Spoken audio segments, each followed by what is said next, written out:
Hello and welcome. This is Math Affair, and today we're going to be talking about numbers. I want us to talk about how we classify numbers, how we group numbers into categories. Now, all the numbers that you have learned in mathematics so far, all the numbers you can think of, which you have come across, all the numbers on the number line are known as real numbers. Real numbers. So just real. Well, you might wonder, if numbers are real, are there some which are not real? That would be a discussion for another day. But for the real numbers, these are our numbers in mathematics. Now, real numbers are usually represented by the capital letter R with a double stroke, like that. Okay. And can be subclassified into two categories. So real numbers are either they are rational or irrational. So let's take a look at those two groups. We said real numbers are either irrational or rational. What do we mean when we say numbers are rational or numbers are irrational? The definition is simple. Numbers which can be represented as fractions, or they can be converted to a fraction format where the fraction is in its simplest form, are rational. So I'm going to just put A over B right here to represent fraction format. Okay, every number that can be represented as a fraction is rational. Now, our irrational numbers are numbers which cannot be written in the form A over B. So I put my equal sign and cancel out to show you that they cannot be written as A over B. We just cannot convert irrational numbers to fractions. Okay, to help you further understand, let's take examples. Let's start up with our rational numbers. All integers are rational. When you think about it, integers are positive and negative whole numbers. All our whole numbers divide with an invisible 1. So if I give you the number 3, it is exactly the same as 3 over 1. So every whole number can be expressed over 1, meaning it can be expressed as a fraction. So integers are rational. All integers, negative, positive, including, of course, our 0 in the middle. Okay. What else is rational? What other numbers are rational? All our decimals which terminate can be converted to fractions. So I'm going to write here terminating decimals. Terminating decimals. I can give you an example just to help you think there. What are terminating decimals? Okay. 0.25 is an example of a terminating decimal. 0.41 is an example as well of a terminating decimal. I can easily convert 0.25 to a fraction. It becomes 1 over 4, as we already know. I can also easily convert 0.41 to a decimal. It becomes 41 over 100. All of these examples are decimals which terminate, meaning they stop after a few digits. The decimal part does not keep going on. The decimal part does not repeat itself forever. They terminate, they stop. To terminate means they stop. After a few digits, they'll stop. The decimal part will stop. These can be converted easily to fractions. So they are rational. Okay. What else is rational? Our repeating or recurring decimals are rational. Repeating or your recurring decimals are rational. Recurring, or in brackets, I'm going to say repeating decimals.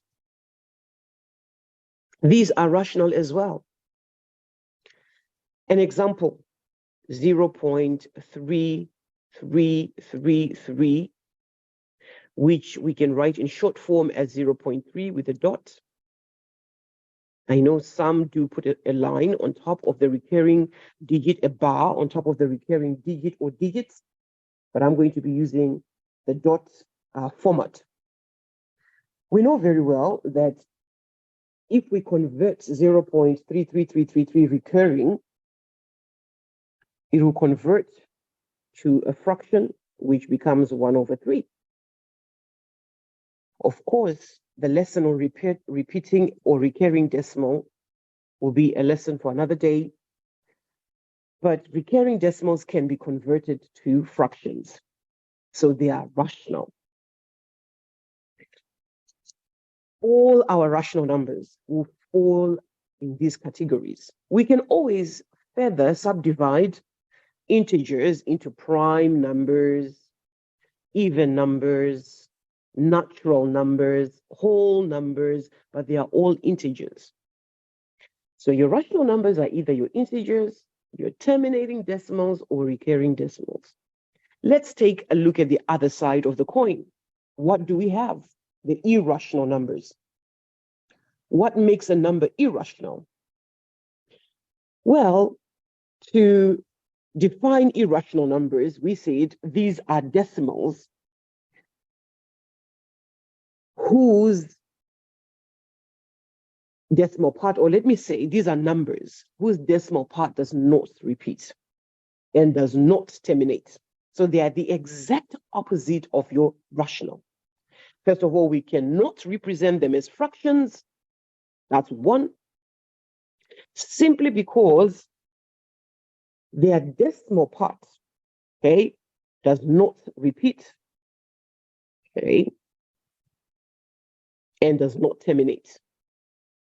Okay, so let's put our definition like that. So numbers whose decimal part does not repeat, okay, so it doesn't recur or repeat, and does not terminate. So they go forever to infinity. The decimal parts will go forever to infinity. And not only that, they are not repeating either. An example would be the number pi.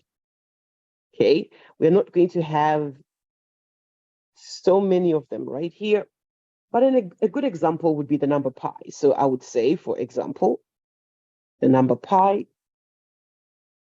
we normally represent pi with this symbol, but pi is a number, 3.142, etc., etc., etc.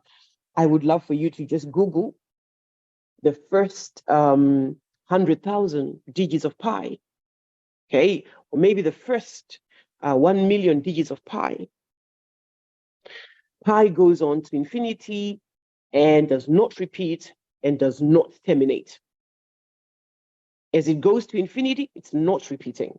The numbers are changing. They keep changing the decimal part, or the digits rather, in the decimal number of pi. They keep changing. So we prefer to represent, in mathematics, we prefer to represent pi, the number pi, with this particular symbol. Another number is the number E, Euler's number or Euler's number. Some of us may not be familiar with it. This number is usually used or covered in mathematics in the higher part of your secondary school or in your advanced levels. Okay. Some other numbers which are irrational are your surds.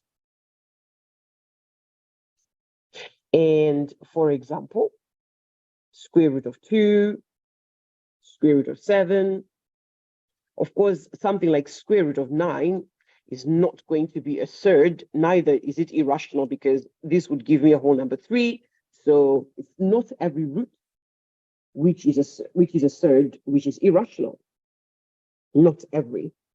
But every root, whether it's a square root, it's a cube root. I could take an example of the cube root of 10.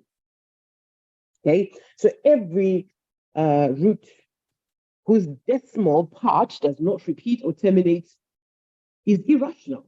And we normally call such roots surds in mathematics. So really, this is how we represent our number system. All numbers you're going to come across, which are real numbers, all the numbers on the number line fall into either one of these categories. They're either rational or irrational. And keep in mind, rational means fractions. We can write them to fractions. We can convert them to fractions. As long as you can convert it to a fraction, it's rational. If you cannot convert it to a fraction, definitely irrational.